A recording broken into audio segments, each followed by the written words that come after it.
pag magkakasama kayo no, te. Kahit walang ulam, basta sabay-sabay kumain, okay lang. May mga talbos dyan.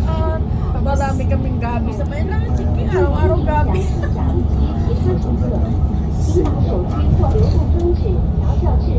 Sabi nga nila, mas masarap kasama mo ang pamilya mo eh. Basta may bigas lang, kahit anong ulam na dyan.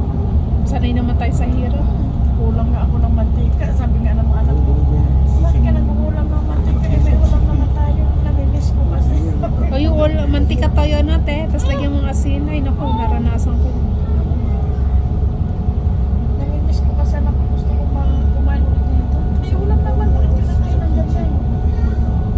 Kung tinatanong ka nila kung anong araw-araw, ano gusto mong ulam, ano ba yung namimiss mo na pagkain. Ipagluluto ka nila. Oo.